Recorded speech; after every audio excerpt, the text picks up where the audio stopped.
தமிழக முதல்வர் திரு விஜய் அவர்களுக்கும் நீதிமன்றங்களுக்கும் எனது நெஞ்சார்ந்த நன்றியை தெரிவித்துக் கொள்கிறேன். நான் 3 ஆண்டு காலம் மீண்டும் மீண்டும் சிறைக்கு வந்த பிறகு கூட இந்த உழைப்பு வீணாகி விடுமோ என்ற அச்சமும் பயமும் எனக்கு இருந்தது. ஆனால் திராவிட முன்னேற்ற கழகத்தை தூக்கி எறிந்ததன் மூலம், கொளத்தூரிலேயே திமுக தலைவர் திரு ஸ்டாலின் அவர்களை மண்ணை கவ்வ வைத்ததன் மூலம் தமிழக மக்கள் ஒரு அற்புதமான தீர்ப்பை வழங்கியிருக்கிறார்கள். அந்த தீர்ப்பை சரியான முறையில் புரிந்து கொண்டு முதல்வர் திரு விஜய் அவர்கள் இதுவரை ஆட்சி நடத்தி கொண்டிருக்கிறார் என்று நான் செய்தித்தாள்களில் பார்த்த வரையில் நான் புரிந்து கொள்கிறேன். நான் ஒரு ஊடகவியலாளனாக என்னுடைய பணியை நெறி தவறாமல் தொடர்ந்து செய்ய வேண்டும் என்பதுதான் என்னுடைய ஒரே விருப்பம். எந்த ஆட்சியாக இருந்தாலும் சரி.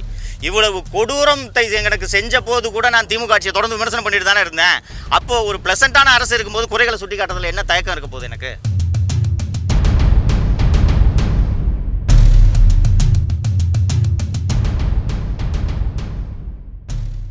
தமிழக முதல்வர் திரு விஜய் அவர்களுக்கும் நீதிமன்றங்களுக்கும் எனது நெஞ்சார்ந்த நன்றியை தெரிவித்துக் கொள்கிறேன். நான் 3 ஆண்டு காலம் மீண்டும் மீண்டும் சிறைக்கு வந்த பிறகு கூட இந்த உழைப்பு வீணாகி விடுமோ என்ற அச்சமும் பயமும் எனக்கு இருந்தது. ஆனால் திராவிட முன்னேற்ற கழகத்தை தூக்கி எறிந்ததன் மூலம், கொளத்தூரிலேயே திமுக தலைவர் திரு ஸ்டாலின் அவர்களை மண்ணை கவ்வ வைத்ததன் மூலம் தமிழக மக்கள் ஒரு அற்புதமான தீர்ப்பை வழங்கியிருக்கிறார்கள். அந்த தீர்ப்பை சரியான முறையில் புரிந்து கொண்டு முதல்வர் திரு விஜய் அவர்கள் இதுவரை ஆட்சி நடத்தி கொண்டிருக்கிறார் என்று நான் செய்தித்தாள்களில் பார்த்த வரையில் நான் புரிந்து கொள்கிறேன். தமிழக வெற்றி கழகம் அமைத்துள்ள இந்த கூட்டணி ஆட்சி 5 ஆண்டுகள் முழுமையாக தனது ஆட்சி காலத்தை நிறைவு செய்து தமிழக மக்களுக்கு பல்வேறு நலத்திட்டங்களை செய்ய வேண்டும் என்பதே எனது விருப்பமாக முதல்வரிடம் இந்த நேரத்தில் தெரிவித்துக் கொள்ள விரும்புகிறேன். தமிழக அட்வைசரி போர்டே வந்து குண்டாஸ் வந்து ரத்து பண்றோம், சஃபிஷியன்ட் இல்ல இது மேல குண்டாஸ் போடுறதுக்கு அப்படி சொல்லிருக்காங்க. தமிழக அரசு இப்ப விஜய் தலைமையிலான தமிழக அரசு நீங்க எப்படி பாருங்க? வழக்கமாக அட்வைசரி போர்டுக்கு போய் அப்பியர் ஆன பிறகு குண்டாஸா இந்த அட்வைசரி போர்டு ரத்து பண்ணாங்கன்னா அந்த ஆர்டர் பிரிசனை ரீச் ஆகிறதுக்கே minimum it will take 8 to 10 days. என்னோடய விஷயத்தில் திங்கக்கிழமை அட்வைசரி போர்டு முன்னாடி அப்பியர் ஆனேன். வெட்னஸ்டே ஹோம் டிபார்ட்மெண்ட்டு என்னோட ஆக்ட் 14 டிடென்ஷனை ரத்து செய்து அரசாணையை சிறைக்கு அனுப்பியிருந்தது. அந்த அரசாணையை படித்த வகையில் முதல்வர் திரு விஜய் அவர்களே தலையிட்டு எவ்வளவு விரைவாக முடியுமோ அவ்வளவு விரைவாக குண்டர் சட்டத்தை ரத்து செய்யுங்கள் என்று உத்தரவிட்டதன் விரைவாகத்தான் நான் இவ்வளவு விரைவாக உங்கள் முன் பேசிக் கொண்டிருக்கிறேன். நாட்டில் என்ன நடக்கிறது என்பதை கடந்த 4 ஆண்டு காலமாக 5 ஆண்டு காலமாக அத்தனை பேரும் பார்த்து கொண்டிருந்ததனால்தான் கொளத்தூரில் மு.க. ஸ்டாலின் தோல்வியை தழுவினார். இதையெல்லாம் பார்த்ததனால்தான் திமுக ஆட்சி மீண்டும் வராது என்று அத்தனை எதிர்க்கட்சிகள் அத்தனையும் பிரச்சாரம் செய்தன. அதில் முதல்வர் திரு விஜய் அவர்கள் வெற்றி பெற்றிருக்கிறார். ஸோ இந்த 3 ஆண்டுகளாக சவுக்கு மீடியா ஊழியர்கள் ஒவ்வொருவரும் சந்தித்த துன்பங்கள் என்ன, என் தாயார் ஏன் இப்படி அகால மரணம் அடைய வேண்டும் என்பதையெல்லாம் தாவே கவிஞரும் சரி முதல்வர் அவர்களும் சரி பார்த்து கொண்டு தான் இருந்திருப்பார்கள். ஸோ அருண் ஐபிஎஸ் மீது என்ன நடவடிக்கை எடுக்க வேண்டுமோ முதல்வர் நிச்சயம் எடுப்பார் என்ற நம்பிக்கை எனக்கு இருக்கிறது. யாரை வேணுமானாலும் சந்திக்கிறதுக்கு நான் எப்போதும் தயாராக இருக்கிறேன். முதல்வர் அழைப்பு விடுத்தால் சந்திக்க நான் தயாராக இருக்கிறேன்.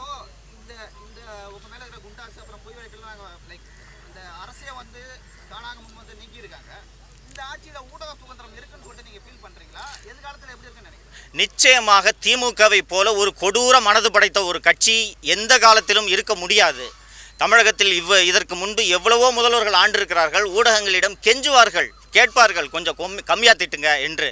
ஆனால் எதிர்த்து பேசும் ஊடகங்களையும் அந்த ஊடகத்தில் பணியாற்றுபவர்களையும் சிறையில் அடைத்த கொடுங்கோல் அரசாங்கம் திமுகவை தவிர வேறு எந்த அரசும் கிடையாது. முதல்வர் திரு விஜய் அவர்கள் ஊடகங்களில் வரக்கூடிய ஒவ்வொரு சின்ன விமர்சனங்களையும் கவனத்தில் கொண்டு பல்வேறு திருத்தங்களை செய்திருக்கிறார் என்பதை அவரது செயல்பாடுகளிலிருந்து நான் பார்க்க முடிகிறது. ஸோ ஊடகங்களாக இருக்கட்டும், இன்னொன்று தற்போது தமிழகத்தில் அமைந்துள்ளது ஒரு கூட்டணி ஆட்சி என்பதால் மேலும் கூடுதலாக ஜனநாயகம் இருக்கும்.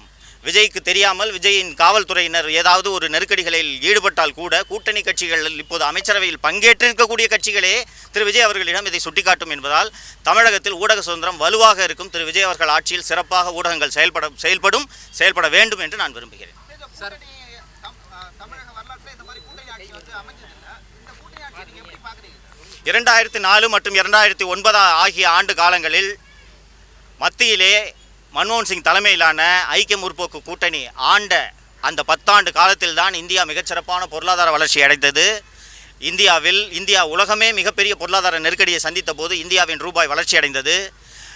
வறுமை கோட்டுக்கு கீழே உள்ள மக்களின் எண்ணிக்கை குறைக்கப்பட்டது.